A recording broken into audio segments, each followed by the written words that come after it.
हमारे साथ मुंबई पुलिस के पूर्व जॉइंट कमिश्नर वाईसी पवार साहब मौजूद हैं। साथ ही हमारे संवाददाता जितेंद्र दीक्षित भी मेरे साथ मौजूद हैं। जितेंद्र दीक्षित का मैं पहले रुख करूंगी। जितेंद्र, अभी तक का क्या अपडेट इस पूरे मामले में? इंस्पेक्टर के चलते कमिश्नर को हटाना बहुत बड़ी कार्रवाई, क्या तार आपस में कुछ जुड़ते हुए? कोई जानकारी आपके पास? देखिए, दो तरह से दो थियरीज हैं। एक तो ये कि सचिन वाजे ने जो कुछ भी किया, क्या उसकी जानकारी उनके बॉस मुंबई के पुलिस कमिश्नर परमवीर सिंह को थी, तत्कालीन पुलिस कमिश्नर? क्या एक एपीआई रैंक का अधिकारी इतनी बड़ी साजिश को अंजाम दे सकता है कि उसके आला अधिकारियों को भनक तक ना लगे? तो ये एक बड़ा सवाल है। हो सकता है कि परमवीर सिंह को उन्होंने जानकारी नहीं दी हो सचिन वाजे ने और खुद ही इस पूरी साजिश को अंजाम दिया हो, लेकिन ये सवाल जरूर पैदा करता है कि क्या वाकई में ऐसा हुआ।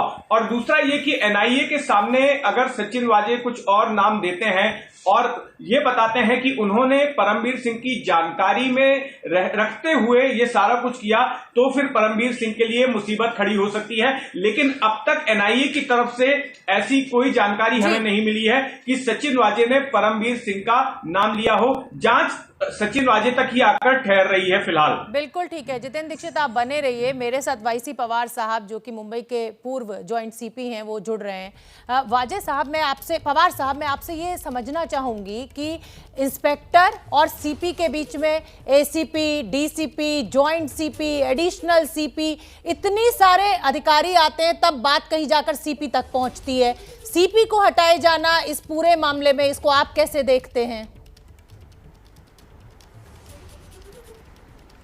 नहीं, इसमें ऐसा है कि रूटीन में ऐसा होता है पुलिस में, कभी कभी कोई स्पेशल जॉब कोई ऑफिसर को दिया जाता है तो वो डायरेक्टली लियाजन करता है जिस ऑफिसर ने काम दिया है।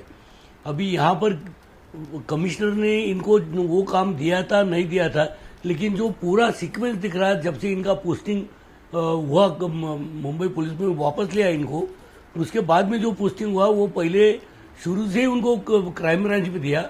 जो पोस्ट इंस्पेक्टर की रैंक की थी वो डाउनग्रेड करके एपीआई के लाइन पर रैंक पे लेके आए और वहां पर इनको वाजे को पोस्ट कर दिया। अभी ये सब जो सीक्वेंस है ये बहुत कुछ बोल के जाता है। इसका कारण एडमिनिस्ट्रेशन को देना पड़ेगा। जब कोई पोस्ट अपग्रेड की जाती है, डाउनग्रेड की जाती है, तो उसका कारण दिया जाता है कि क्यों पोस्ट अपग्रेड की गई, क्यों डाउनग्रेड की गई। तो कभी कभी किसी को एडजस्ट करने के लिए, अकोमोडेट करने के लिए भी होता है, इवन सीनियर ऑफिसर्स के बारे में होता है। तो यहाँ पर दो इंस्पेक्टर जिसका चार्ज संभालते थे, वहां पर एक ईपीआई को लाके बैठाना, अभी वो मुझे जो लग रहा है, जो दिखता है, जो अनुभव है, उससे लगता है कि ये शायद कमिश्नर को डायरेक्टली रिपोर्ट करता होगा, क्योंकि एडिशनल जॉइंट कमिश्नर क्राइम का कहीं भी पता नहीं दिख रहा है और बाकी सारे अधिकारी, वो बाकी का तो पता नहीं चलता है, लेकिन नॉर्मल कोर्स में जॉइंट कमिश्नर क्राइम ब्रांच का जो होता है वो ये सारा होल्ड करके रखता है, इसका रिस्पॉन्सिबिलिटी होता है। ठीक है, लेकिन यहाँ पर लगता है इसे कि ये कमिश्नर को डायरेक्टली रिपोर्ट करता है। बिल्कुल ठीक है। जितेंद्र दीक्षित, मेरे सहयोगी लगातार बने हुए हैं इस पूरे मामले पर, बहुत करीब से नजर रखे हुए। जितेंद्र दीक्षित, आपके पास क्या जानकारी है? इंस्पेक्टर और कमिश्नर के बीच में क्या कोई अधिकारी नहीं था कि इतनी बड़ी कार्रवाई की गई तो सीधे इंस्पेक्टर को के अरेस्ट के बाद सीधे कमिश्नर को हटाया गया? देखिए, कमिश्नर को इसलिए हटाया गया है क्योंकि सचिन वाजे सीधे सीधे कमिश्नर को रिपोर्ट करते थे और सरकार के लिए यह जरूरी बन गया था कि वो कमिश्नर को हटाएं, क्योंकि जिस तरह से सरकार पर दबाव बन रहा था। सचिन वाजे को मुंबई पुलिस की क्राइम इंटेलिजेंस यूनिट का चीफ बना दिया था कमिश्नर ने, और सारे बड़े मामले, आप पिछले 3-4 महीनों के मुंबई के कोई भी बड़े मामले उठाकर देखिए, वो सारे मामले सचिन वाजे को दिए जा रहे थे। टीआरपी स्कैम की जांच कौन कर रहा था? सचिन वाजे। बादशाह का जो फेक फॉलोअर वाला मामला था, सिंगर बादशाह का, वो सचिन वाजे। पोर्नोग्राफी रैकेट की जांच कौन कर रहा था? वो सचिन वाजे कर रहे थे। ऋतिक रोशन, कंगना रनौत के मामले की जांच कौन कर रहा था? वो सचिन वाजे कर रहे थे। तो ये सारे मामलों की जांच सचिन वाजे को दी गई थी। जी बिल्कुल ठीक है जितेंद्र दीक्षित, क्योंकि वाईसी पवार साहब लगातार बने हुए हैं और मुंबई पुलिस में क्योंकि वो कार्यरत रहे हैं तो बहुत करीब से इस पूरे सिस्टम को समझते हैं।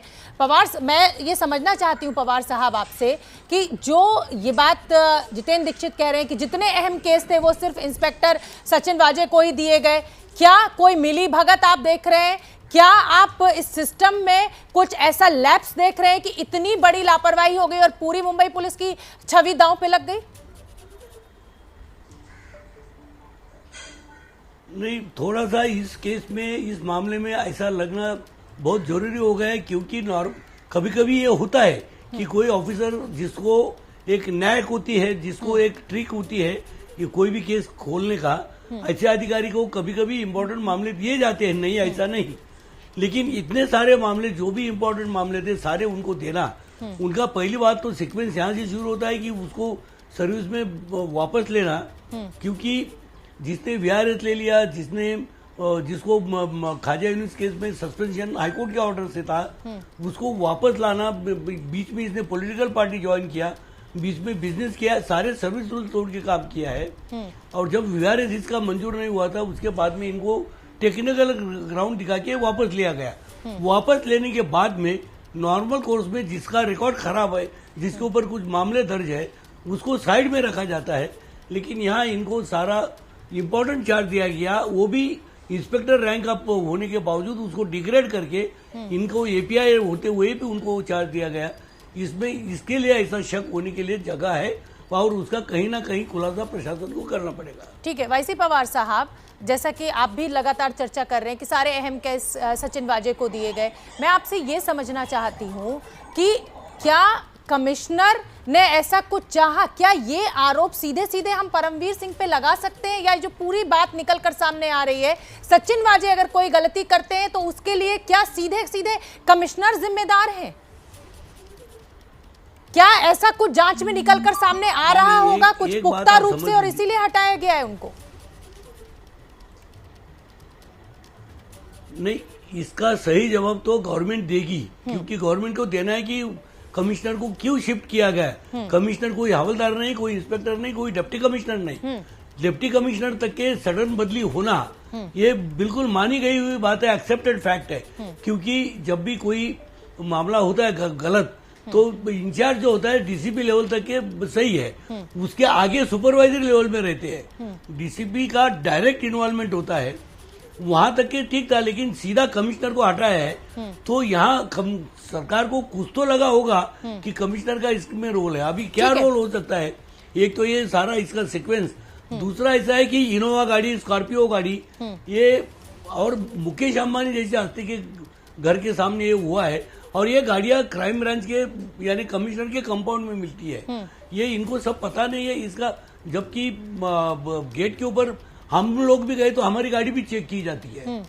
ठीक है, जितेंद्र दीक्षित भी मेरे तो साथ सारे लगातार मामले ऐसे दिखाते हैं कि कमिश्नर का इन्वॉल्वमेंट होगा। बिल्कुल ठीक है पवार साहब, जितेंद्र दीक्षित भी मेरे साथ लगातार बने हुए हैं। जितेंद्र दीक्षित, इतना बड़ा मामला हो जाता है, लेकिन एक हिरेन मनसुख की भी मृत्यु हुई है, उनकी भी हत्या हुई है, वो तार कहां जा रहे हैं, वो जांच कहां पहुंची है, ये भी एक बहुत बड़ा सवाल है। ये तो एंटीलिया मामला हो गया, लेकिन हिरेन मनसुख की स्कॉर्पियो का इस्तेमाल किया गया था।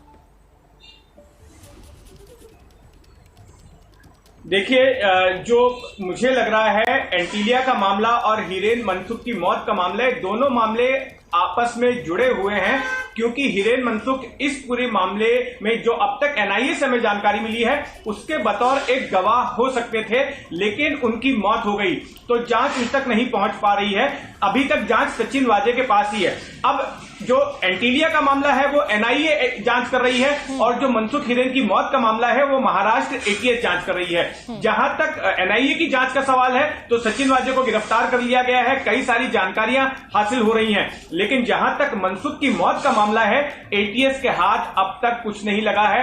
उस सिलसिले में एटीएस की तरफ से कोई जानकारी नहीं आ रही है कि आखिर मनसुख की मौत जो है वो खुदकुशी है या फिर उसको मारा गया है, और अगर मारा गया है तो वो कौन लोग हैं। तो अब तक एटीएस की जांच बड़े ही धुलमुल तरीके से, बहुत ही धीमी रफ्तार से चल रही है। और कल जिस तरह से देवेंद्र फडणवीस ने कहा कि एटीएस की जांच पर भी एक तरह से शक होता है कि वो आखिर इतनी ढिलाई क्यों बरत रहे हैं। ठीक है, पवार साहब का मैं रुख करना चाहूंगी। पवार साहब, आप खुद पुलिस अधिकारी रहे हैं, पॉलिटिकल प्रेशर की बात भी यहां पर की जा रही है, क्योंकि सचिन वाजे ने शिवसेना ज्वाइन कर ली थी, तो क्या एकमात्र सीपी के ऊपर ये पूरा ठीकरा फोड़ना ठीक होगा, या फिर कोई राजनीतिक दल, कोई नेता भी इसके पीछे हो सकता है? आपका अनुभव क्या कहता है?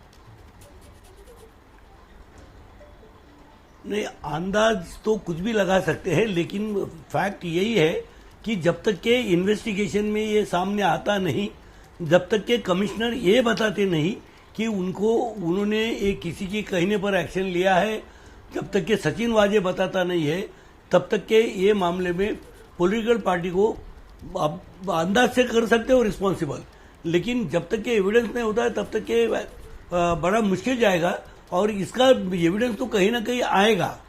और दूसरा ये है कि ये जो केस, दोनों केस इकट्ठा करनी चाहिए एज पर रूल।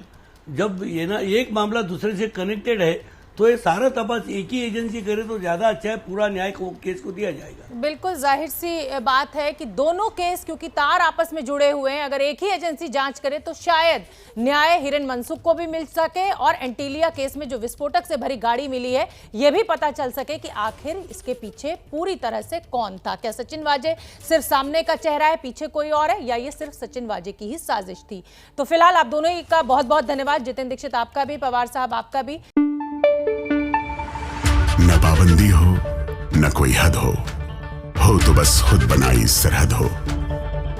ये मुहिम है परतों में छिपे हर सच की तलाश की, सियासत पर रखी पैनी नजर और आंख की, खबरों की दुनिया में एक जिम्मेदार आवाज की, जुर्म और जुल्म के खिलाफ हर बेबस के लिए इंसाफ की।